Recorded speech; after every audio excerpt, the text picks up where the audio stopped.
What's going on, everybody?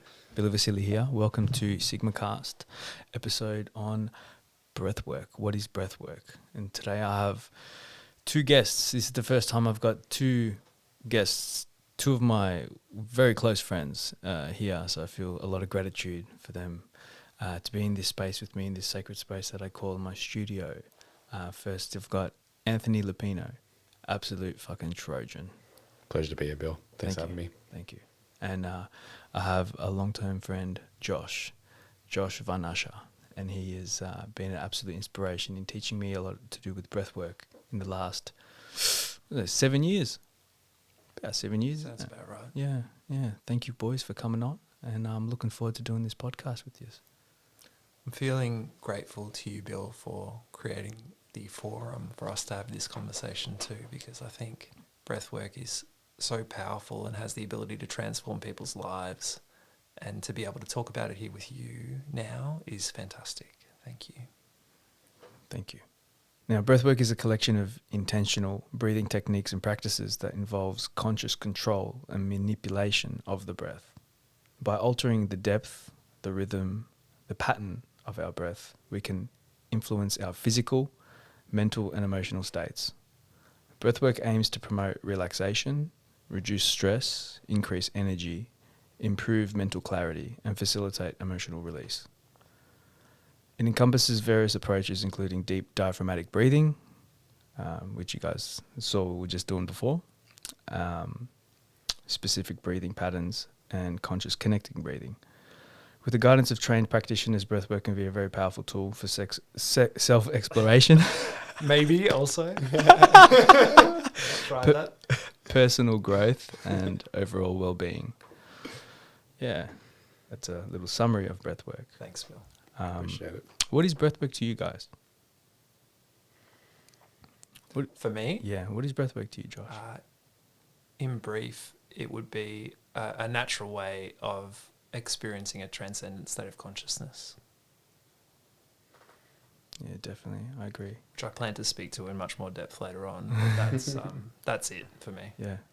Yeah, similar. It's like just being able to be present with yourself, and being able to tap into your intuition, Yeah, definitely. that higher state of yourself. And I feel like the breath allows you to get there, allows you to tap into your personal power. Yeah. Remember your personal power. It's a good way of putting it, remembering. Yeah. Yeah, definitely. And just remembering how to breathe again, like just remembering that we breathe throughout the day, but sometimes we forget. Yeah, well, that's the one thing that we do since the day we're born. Mm-hmm. And First thing we do, last thing we do. Yes, exactly. I love how you said remembering, because before I was 7, I reckon, I was like who I am now. But between 7 and 23, I was not the same person. Mm-hmm. And getting into breath work really helped me recapture that, who I am. I guess remembering personal power is a fantastic way of putting it. Thank you, Anth. Yeah, for sure, man. So there's a few types of breath work. I've got the 7 main types of breath work that we can go through. The first one is pranayama. And pranayama is a fundamental component of yoga. It encompasses various breathing techniques. It's widely practiced and taught in yoga studios and wellness centers worldwide. Pranayama techniques such as nadi sadhana, which is alternate nostril breathing, isolating each nostril. So a little example of that would be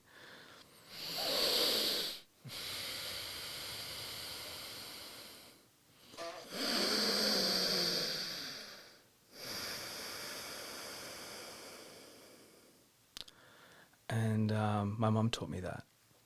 She does that every morning. Nadi sadhana is the practice of pranayama where the breath is consciously, physically regulated to enhance the flow of air through the nostrils as a method to balance the energy of the body and the mind. What my mum says is that when you're going through the right nostril, it's actually going to the left side of your brain, and then vice versa with the it's going to the from the left to the right, and it can help recalibrate and recalibrate the brain as well. So I find that kind of cool. There's also Kapalbhati, which is regarded as skull shining breath. It's particularly popular. Kapalbhati yoga is done to promote and improve blood circulation, digestion, metabolism. Also best known to strengthen the functions of the liver and the kidneys. So that's more like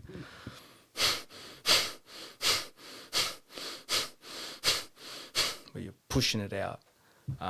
Both those techniques are nasal breathing. So they're pretty cool. The second is Wim Hof Method that we did before. We all know about the Wim Hof Method. The Iceman, gained significant popularity definitely in the last decade. Awesome guy, That's probably the best example. The Wim Hof Method is the best example for how powerful breathwork is because For sure. of who has done it. Like Wim Hof, he's a crazy Dutchman, which is a bit like me. Like I consider myself that same way. 100%. And he and he's broken cold exposure records as a result of doing this breathing method, world records, and held them for a period of time, if not still. And so this is make no mistake, this changes how your body works. 100%. And what you were talking about before with the yogic breathing, that's been known for thousands of years. For sure, man. Yeah. For sure. But Western cultures only recaptured that in the 60s. Mm. So, Well, and I didn't know about it until 10 years ago. So, it's important. Yeah, knowledge, for I sure. think. Yeah, he's made breathwork or breathing mainstream, which is great. Gives opportunity to everyone to access this modality to help, heal themselves and just get back and remember who they were. Yeah, definitely, man. Definitely, the more people know about the breathing techniques and breath work, the more empowered that they can be as an individual. For sure. Yeah, and process what they need to process, Number 3 is transformational breath work. Transformational breath work pioneered by Judith Kravitz. Focuses on conscious connected breathing. It has gained popularity for its potential to promote emotional release, self-awareness, personal growth. Transformational breathwork workshops and retreats are conducted in various parts of the world. Number 4 is holotropic breathwork, developed by psychiatrist Stanislav Grof. Holotropic breathwork has gained recognitions for its potential to induce altered states of consciousness and facilitate deep inner exploration. It is often practiced in workshops led by certified facilitators. I say the same thing sometimes. Now, they sound quite similar, both of those, but the differences between holotropic and transformational are that, the transformational breathwork, this practice utilizes a specific pattern of conscious connected breathing where the inhalations and exhalations are continuous and connected without pauses.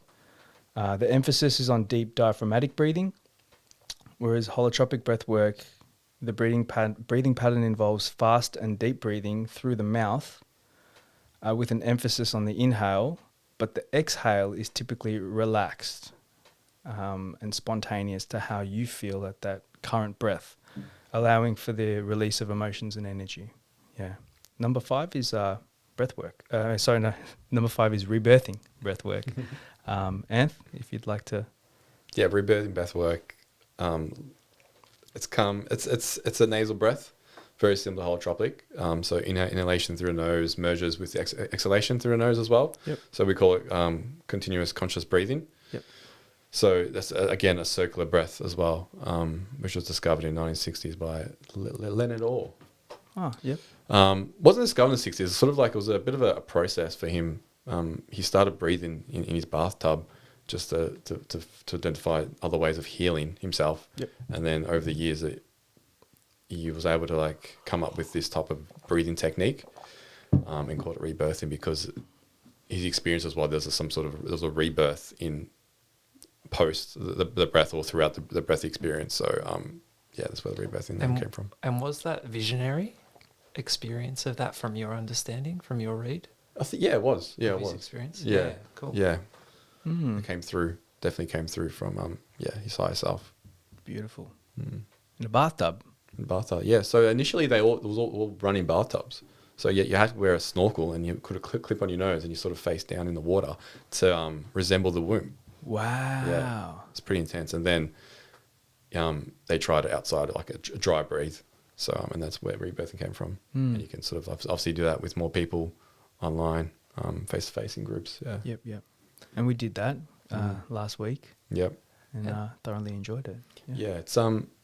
It's a more a relaxed, passive breath compared to holotropic and transformational, but still enhance your state of consciousness for sure, and allows you to, tap into some of those deep memories or traumas and really process those through the breath. Yeah, definitely. And from what I've heard, the transition from calling it rebirthing to breath work was to help facilitate that transition to the mainstream so that people wouldn't think they were doing something that was like a hippie practice. Mm-hmm. Like it's a practice that could be utilized by doctors like Stanislav Grof and not make them look like they were hacks.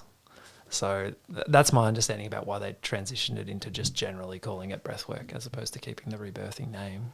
But then the rebirthing, by the sounds of it's kept, like the technique that you've learnt, is that exactly what Leonard Orr has suggested? Is that right? Yeah, it is. Yeah, It's great. the same one. That's awesome to have the proper original method. Correct. Yeah. Unadulterated. Yeah. Yeah. That's awesome. It's really good. I thoroughly enjoyed doing that. It's really good because sometimes breathwork can just be so intense that it's actually nice to just have a more relaxing kind of breathwork modality. Yeah, definitely. Number 6 is integrative breathwork. Integrative breathwork combines elements from various breathwork modalities and integrates them with other therapeutic approaches. It focuses on emotional healing, personal growth, and spiritual exploration. It's offered in individual sessions and group workshops by certified practitioners. And the last one, which is something that interests me a lot, shamanic breathwork. Shamanic breathwork is inspired by ancient shamanic practices, combines conscious connected breathing with evocative music and ritualistic elements. It's often practiced in workshops and retreats and aims at spiritual exploration and personal transformation. Do you want me to speak to that? Yeah, go for it. So mate. I've read the book on that from a lady by the name of Linda Starr-Wolf, and she worked with patients in a more Western profession prior to becoming a shaman, and part of her shamanic sort of journey was to learn breath work, the holotropic breath work from Dr. Stanislav Grof, and she was doing it slightly differently, a slightly different method, but it was inspired by his work. And just in brief, the shamanic breathwork certainly uses her understandings that she's learnt from Native American culture and a whole host of other shamanic cultures, as well as combining it with shadow work, which I think these are both Jungian kind of concepts. It's shadow work and the collective unconscious. Wow. So, yeah, she's got a good integration of a whole bunch of different methods to make that shamanic breath work. Sounds very powerful. Practice. Yeah. Right on. Yeah, and I think the music, like with rebirthing, do you guys use music? You can. That's optional. I think it's based on the facilitator. Yeah. I know holotropic. That's it's music sort of part of the experience, isn't it? Yeah, that's been my read of that too. Yeah, I usually do my sessions with no music and just without interruptions of any other elements. But super powerful with and without. Yeah. So Josh, what kind of breathwork were you facilitating when you were a breathwork, instructor, when you were doing breathwork for everybody? Yeah, I think that it's most aligned with holotropic breathwork, like you've suggested, Anth. It's called heart-centered breathwork, is what I was trained in by my trainer. Yep. So let's just call it that. And it's how to put it in brief, like you have these other modalities. It's connected breath, active inhale, passive exhale, just like the holotropic breathwork method. Specifically utilizing emotions and an emotional framework to navigate the transcendent state of consciousness that's evoked by breathwork. I enjoyed doing the 10-week course with you, that's for sure. And we did some powerful sessions. Yeah. I think the last one I passed out for like 10 minutes. I think I just left my body and I went to like a place that was like a desert. I was just in the desert, yeah. It was just like nothing around me. And I was just looking and then I saw a cactus. I was like, oh yeah, cool, it's a cactus. And then I felt like I was there before. 2 years later, I went to San Pedro de Atacama, that desert. And that was the desert that I saw. Seriously? Yeah. Amazing. It was just like, wow. Like that was where it took me. And then I ended up going there and I was just like, holy shit. The multiverse. Works in mysterious ways, huh? Yeah. I heard breathwork, the holotropic breathwork came about because when they banned LSD, that Stanislav Grof wanted to like access the same sort of chemical structure through breath. And another modality in breathwork was you just investigate and research how to get there. That is smart, I man. love that. That is so good. I read the introduction to his book. I've read it before, but a long time ago, just in preparation. And that's my read on it too. He just wanted to access that transcendent state of consciousness. And the best way to do that legally is through breathwork. And still, it was and is still the best way to access that. You can access it through meditation for sure, but the amount of hours required is certainly beyond me at my age. Like, there's no way I can access that through meditation. Yep. Breathwork, first session, access that state of consciousness for sure. It's so true. It's like Terence McKenna says, we're all holding because we've got the DMT in us. But like, it feels like the breath work helps us get that out. Yep. So it opens you up. Yeah. To it. Yeah, for sure, man. Would anyone like to share their experiences with breath work? I've got one. For me, I've done breath work like on and off for like, I think like last 7 years with you, Josh. And I remember Terence McKenna saying that sometimes you can get so high that the only thing you can do is control your breathing, pretty much. Like that's the only thing you have control of, right? Your lungs. So I did some circular nasal breathing at the first time I did ayahuasca. And I found it helped me transition into the spiritual journey, which is plant medicine, Mother Ayahuasca. And I hadn't done it before, so I was just like anxious, didn't know what to do. So after I had a cup, I sat in the corner against the wall. So then my back was like a bit, supported. And I was just breathing, just doing circle breathing for about 20 minutes, maybe half an hour. I can't even remember. And then I started to feel like I was like literally, it transported me back to like the womb. Like I was in the womb again. And I was just like, I ended up walking back to my little area. I just like sat there in the lied down in the fetal position, and I literally felt like I was an unborn child. Closed my eyes and I had a million eyes looking at me, and I was like, wow, what is going on here? It was a really good transition, and since then I've always utilized breath work, different forms of breath work into my psychedelic journeys. I definitely believe that they go hand in hand for sure, man. For sure. Just back to that experience where you felt in the womb and all eyes on you. Have you ever spoke to your mum about your birth experience or your birth story? I kind of talked to her like a couple of weeks ago about that. Not specifically that, but we were talking about like when I was in the womb. Yeah, because they do say, especially with breath work, it does sort of allow you to remember the whole experience from prenatal delivery. Yeah, wow. As well. And there is like sort of a sense of the emotional trauma that's created through the whole prenatal and delivery process, especially how you were delivered, if you're delivered naturally or like with an intervention or with forceps or C-section, all that sort of stuff. So I think it tells a story of who you are, like at the beginning, like of your life, and then obviously potentially be able to relate back to that experience and work out why you are the way you are today. So in my experiences, I was delivered with forceps, which is like sort of like a tongue. Yep. And I guess the message of that was around forcefully being removed and requiring support. So that the potentially is a story there that I'll hold on to, and I believe there is a story there. Yep. Around requiring support and being held by others through life. Yep. So yeah, it's a great exercise, and part of rebirthing training, we have to actually go through our birth story and birth process and really dig deep into that with our mum. Yeah. And also understand like the environment as well, like in the womb, like how's the dynamic with your mum and dad, the external world at that time. Exactly. That's what I was talking to my mum about. All their energy and yeah.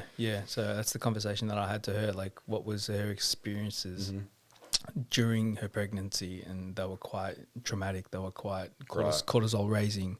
Right. And we haven't had a full in-depth discussion, but we've actually just started to talk about that, which is interesting. Powerful. Yeah, shout out to mum. You're a good mum. Thank you.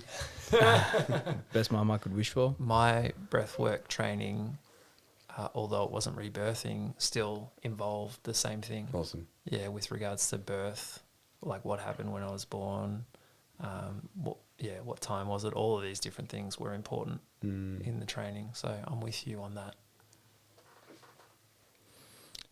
Do you have any experiences you'd like to share, Josh, to do with breath work? Oh yeah. So first of all, I've not had any rebirthing experiences. Yep. So that's not. It'd be nice to have, but it's not necessary to have. To have a profound experience through breath work. Specific examples, I will come back to this, I'm sure, because one will come to me at some stage. Nothing specific. What I do know is that Wim Hof, when he talks about what happens with his method, is that it resets the brain. And so I don't have any specific examples to give right now, and may not. Like, my journey with breathwork has been, it's been a process that's helped me to become the person that I am now. Mm-hmm. And without that, I wouldn't be the person that I am now. And so it's like something that I try to do every week, and it helps me to keep growing and developing and understanding more about myself. And there's sometimes some visionary experiences. They're not quite as intense as this, unfortunately, but they are there for sure at times. But for me, it's more of a felt experience. Yep. And when doing the Wim Hof Method, specifically in recent times with you, Bill, on the phone, which is great to be able to do as a dad, I really make enjoy time that. for it, like just having those few minutes after holding the breath for a long period of time and then breathing in to the point where, I'm almost convulsing, which is intense, right? For people who haven't heard this before, you don't have to do that to experience like something profound on breath work. But those few minutes after that are definitely a different altered state of consciousness, and for sure, definitely resets my brain. No doubt, I feel much more relaxed during the week after doing a breathwork session with you, Bill, as a result of that. So I'm really grateful to the modality for that reason. I feel like there's so much validity in that. Like, just sets you up for the week. Like, if you can just do this like once a week. Like, for me personally, like, just being able to do this. Like, I think we've been doing it like once a week this year. We're trying to. Some weeks we miss. Yeah. Now we're doing with Anth as well, which is really cool. And it just sets you up for the week. It clears your mind. You kind of, it's like defrags your mind in a way. That's just so helpful, especially in this day and age when you got like fucking 100 apps on your phone. You got tablets, phones, screens. I'm trying to learn to do 100 million things at once. Like, it just helps you center and ground yourself, and then just get back to what is really important, because sometimes we can forget. Yeah, man. Like what I'm hearing is like, yeah, we're in fight or flight a lot. Yeah. And our nervous system's really unregulated most of the time. And, you know, my experiences with breath has been like that parasympathetic nervous system really going back into rest and digest and really slowing down your heart rate, slowing down your mind, slowing down your body. And just, yeah, like you said, just helps you like declutter your life and just come back into like complete stillness and softness with yourself. You know, it's been my biggest experience. Yeah. Being able to like shut the mind off. And that's the hardest part in breath as well, because I tend to go go to storyland and go into like altered states. Storyland's fun. It's so fun. It's fun, but It can be a distraction. I've personally, I feel like it's a massive distraction, and yeah.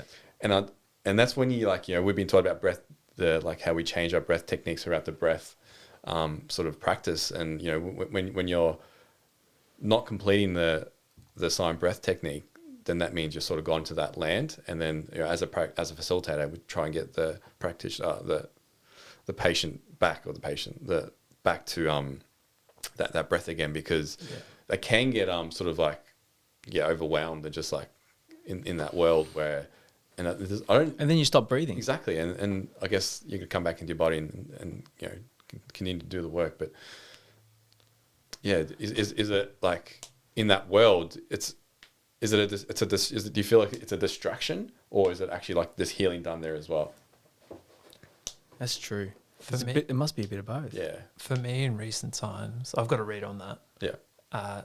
It's been just being soft with myself. I really like how you said that just before.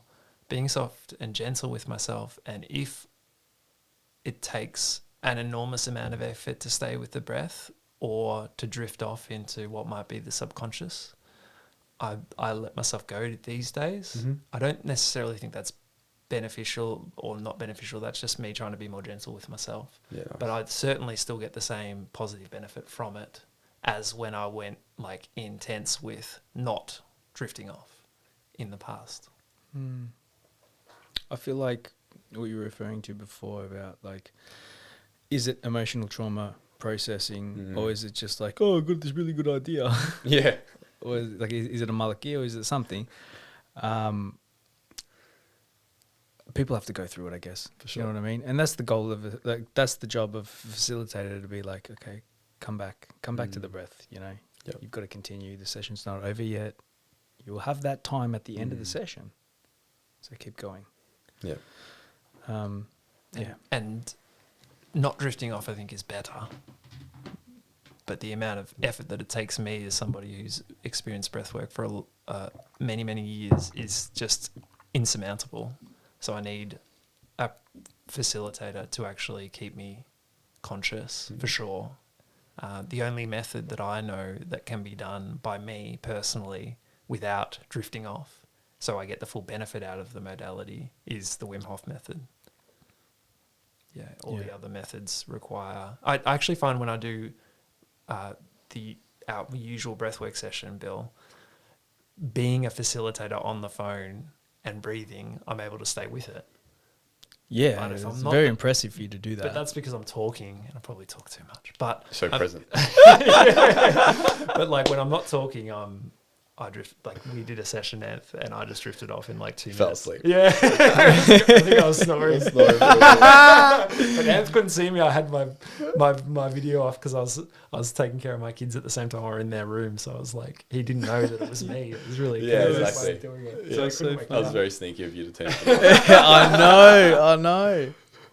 Yeah, but I like that. I feel like it's actually a real like positive to go into like that world, like the dream world, because it allows you to build this muscle of like self-awareness and, you know, connectedness to yourself and where you're at in that present moment. So you know, it's always about like, okay, if I feel that I'm drifting off, then okay, hopefully you can get back into a normal state again and being aware of that. So for me, like breath has allowed me to become so much more self-aware of not myself, but like my breathing day to day, but also when in deep breathing experiences, like being able to like catch myself out and bring me back by myself, you know, without the need of a facilitator to help me. So accountability. That's that doesn't happen all the time, but you build that muscle over time, which is like. But that takes repetition. 100%. It takes repetition to do that. Yeah. So and then you can bring that in everyday life.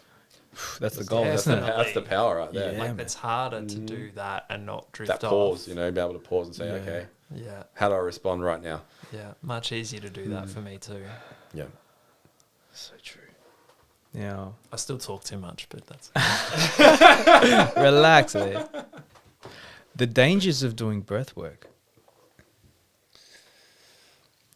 The dangers, This is a controversial topic. isn't it? I like your read on it, Anth. Can I just quickly Go throw for in it. here what I have in my manual Mhm. because I'm conscious of it and I've got it on my mind, and then Anth can talk to it. So, in my training manual, it suggests, and I would follow this personally up until I've spoken to Anthony about his training, that someone who is pregnant, someone who experiences hypertension, someone who experiences high blood pressure, someone who experiences epilepsy, someone who experiences glaucoma, or has a suicidal history, or has severe psychiatric illness, should use caution when doing breathwork or before starting it. Now, in my training, it was stated people can come to you and tell you what they are. If they're one of these things, Josh, it might be a good idea to get clearance from a doctor. Now, if you get clearance, then you could go and you've spoken with them about it. I think that that's what we were taught, but I've never known anyone to have any bad experiences. Like my brother has a history of suicidal kind of thoughts, and not kind of, they're definitely suicidal thoughts since he was 8, and he did 10 sessions with me, and like there was never a negative consequence to those sessions. So can you tell us more about what you think? Just to add on that, like my wife did a rebirthing session while she was pregnant. Nice. And would have been December, and our daughter was born in May, so 4 months before she was due, and it was amazing for her. And rebirthing, it's alignment to the whole birth process, so it made sense to do that. And 100%. what else what I've heard and what I've been told is around like you're only given what you can handle. So the breath, and for once you can control the breath yourself. It's not like a plant medicine or psychedelic journey where you've sort of You can't control it because you've ingested it and it's exactly in your system. you just change your breathing technique and you're back. Yeah. You know what I mean? So That's the beauty of it. yeah, but again, like I feel it depends. This is going to get sort of like it depends on where you feel about like in society as well. It's around trusting yourself and trusting your body. And obviously there's all these like warnings and condition on things just for safety, but I feel there's breath is just a natural thing. You breathe in life force, Prana. with every breath, prana breath. So like you said, I haven't heard anything as well about anything bad happening in a breathwork session. Yeah. Prior to starting breathwork, I was told by people that it's dangerous. Now, no examples were given to me, but they were like, yeah, watch out for that That's what I modality. mean. When I was first starting, Yeah. people outside of like the people that I met through breathwork said that to me, which was fascinating. I haven't heard anything since, but that was a fascinating read on the topic. So I think maybe something happened and now everybody is aware of it who handles any kind of spiritual practice is aware that breathwork, look out. And I don't know whether that was physical and something bad happened, or whether it was psychological and something bad happened. I'm not certain, but I like your read on it, and I would agree with that. My experience suggests that what Anthony said is correct. I agree. There's one near-death experience I had though when I was doing some breath work, and this is probably important to bring up. Do not drive or operate any machinery, heavy machinery, normal machinery, whatever. Do not attempt breath work when you're driving. All right, because like I was coming back from Geelong, I was on the M1 driving back, and I was just like I was feeling a bit drowsy, right? And I was like, I'll do some breath work to wake myself up. At that point, it's a good idea, that thought process. Yeah. It's a great idea. I like it. It sounds smart, how right? Could it go wrong? Sounds How smart. Could it go wrong, Bill? Yeah, listen to this, right? So then I'm doing the interconnected circle breathing, right? Windows cranked down a little bit. I'm in the right-hand lane, and then I start getting tunnel vision. And I was like, oh, fuck. Like, so I instantly stopped breathing. And then I was on the rumble strips. Like, I could just, like the rumble strips, and I was just like on them. And then that helped me kind of, because like the tunnel vision was still going tunnely. Mm-hmm. But thank God I just stopped breathing, and then I just like opened my eyes as much as I could and just held onto the steering wheel. And then I went back to normal. And I was just like, fuck, that was a close call. So never, ever, ever attempt to do any kind of breath work when you're driving a motor vehicle, because you don't want to harm anybody else or harm yourself in the process. Like you generally want to be lying down or sitting down or something. For sure, in a safe space. Yeah. Like, not recommended driving at all. I did specifically the Wim Hof Method, which, as stated previously, really evokes the transcendent state of consciousness. And I went into that transcendent state of consciousness while I was vacuuming on the long hold out. And so I just fell backwards.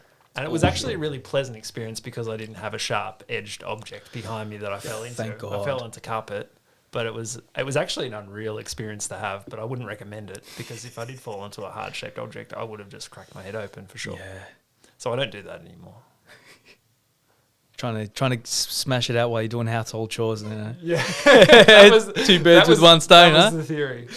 Yeah, it's And funny. there's a lesson right there. Yeah. You know, just be present, switch off. Yeah. Yeah, multitasking, not a great idea. So breathing. I think like in the form of like emotional dangers of breath work, I guess like you could have like a re-traumatization. So, you know, breath work can potentially trigger or reactivate your past traumas.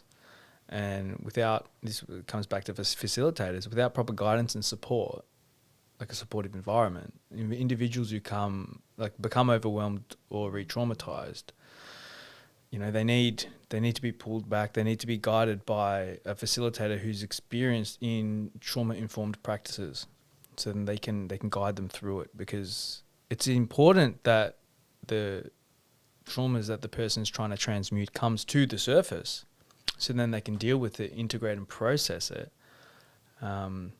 Sometimes it can be full on if it's just you're doing it by yourself.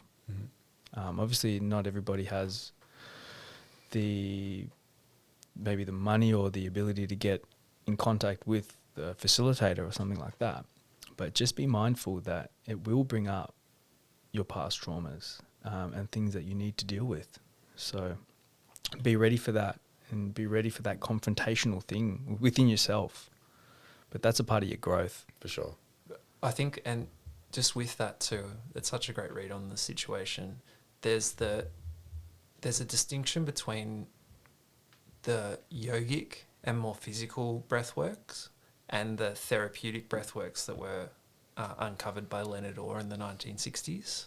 From what I've read and what I've experienced,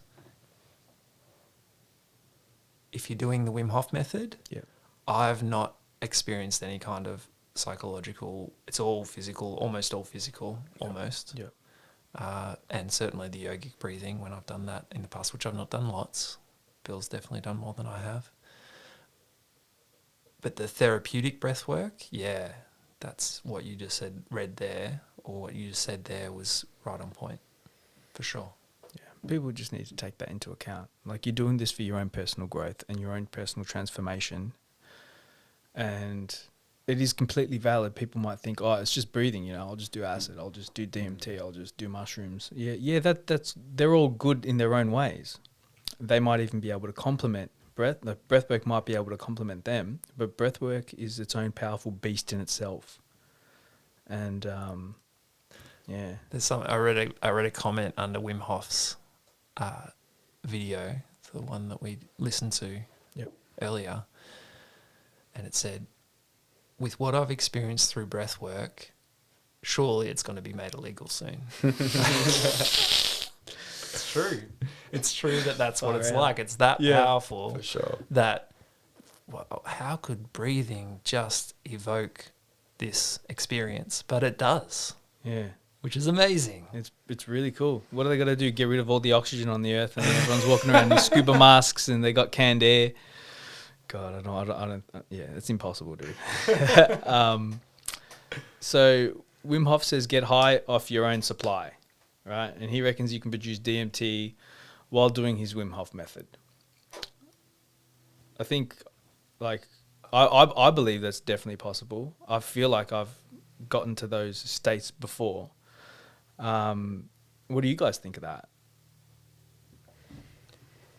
Before you read it, I didn't know about that concept. And after you read it, I say, yes, that must be what's happening. Agree. I feel I've been in holotropic breathwork sessions where, I've gone into states where it's similar to plant medicine, like invoking DMT for sure. So I'm not sure there's any research out there that can confirm that, but in terms of my own experiences and what I've heard from others, definitely. Yeah. I think the best example, the closest thing to research with regards to that would be Stanislav Grof. Yeah. Okay. For sure, which I think you mentioned earlier. Like, the fact that he wanted to evoke that state somehow for his patients and did it through breathwork is, I think, the most compelling evidence that there is that this gets us to a similar space. But I don't think it's as powerful. I don't know what you guys think about that, but it certainly is In its own right. legal and it's accessible to everyone. To everyone on the earth. Yeah. It's so cool. It's amazing. You don't need to buy anything. You don't need to do anything. You just need to you obviously need to do something, you correct breathing practices, but it can go a long way. Yeah. How would one go about identifying and releasing stored traumas trapped in the body? Breathwork. What modality of breathwork? I think any therapeutic modality, Yeah. holotropic, transformational, rebirthing, they're all sort of designed to access some of those memories that are stored in our cells. Yep. There's a lot of time when you do breath work, there's this thing called tetany, which is like cramping in your muscles. And they say that's where the physical like storage of that emotional trauma is. Yep. So you continue your breath technique to sort of release that. And over time, I've felt with me, I get a lot of tetany in my hands. But over time, I feel like that is sort of like not as intense in terms of the amount of breath sessions I do. It does release, but yes, I always get lower back pain, cramps in my feet and my legs. Yeah, cramps in feet. Yeah, I always get very those. common. Yeah. Yeah. So big toe. Big toe. Interesting. What's going on there? I don't know. Tell me. my breathwork t-shirt has a big toe meditation. Interesting. go. Are you serious? Yeah, full on. Hook us up, brother. Hook us up. So my experience of it is that with the emotional intelligence framework that I've been taught and utilize, it's traumas or anything emotional is experienced as sensation in the body. So it can be pulsing or steady, heavy or light, sharp or dull. Mm-hmm. And we experience those sensations, and then it's possible to identify an emotion that is within that sensation, and within that emotion is, again, through my modality, which might be different to yours, Amp. If I'm feeling angry, it could be, what is that anger linked to? My mum hit me over the back of the head when I was 8 because of something my brother did or something like that. That just becomes apparent in that transcendent state. Yep. That could be what it's linked to, or, I guess what it could be linked to in my mind is what it is linked to. So, yeah, that's how we do it. Is that similar to what you do, Anth, or is it a little bit different? It's similar. Yeah, we got taught to sort of do a lot of processing, like processing of stories and limiting beliefs, and then try and confirm if those stories are true throughout the session as well. So usually we start before the session, we would have that processing questionnaire conversation, and then throughout the session, depending on how the experience is going, then you can sort of just bring that conversation up again and see if it's impacting the actual breath itself in that moment. So powerful. And the important part about trauma, because Bill, you mentioned you can be re-traumatized. Someone can be re-traumatized if they don't have somebody who is able to process trauma, is that all that we're taught, and it's simple, right, but it's powerful, is to fully express the emotion that we're feeling. So if I was feeling angry with my mother for hitting me over the back of the head for something my brother did, Yep. that's valid. That's okay. Yell, scream, hit something that's not a human being that can feel, or any animal or anything that can feel pain, hit a pillow or something, and let it out. Because in our culture, we are told to suppress it, specifically by our parents, but by everybody who's got that way of operating. Yep. And so when we let it out, we're able to process the trauma. We're able to process the experience. When we repress emotions, we're not able to fully process an experience, because the emotional experience is a key facet to our human experience. Of course. And when we shut that down, we're not fully experiencing what it is to be human and what it is to be alive in this moment. And it's stored. Sorry, it's stored. It's stored, Yeah, exactly. it And then stores that causes dis-ease. dis-ease. 100%, Anth. We said it at the same time. Yeah. Yeah. And that's like we said, this is where the power of the breath work can come in and really, and you need to allow yourself to let go and surrender to it. Full surrender. Fully surrender to it, to be able to access and be able to process and release those traumas. And like you said, like it's sweating, as well. It's crying, emotional release through crying, yawning, purging in through those ways as well. Yep. Comes in all different forms. Yeah. Yeah, without the letting go, my brother's a great example of this. Me and my brother are almost opposites, and I love him. He's a great guy.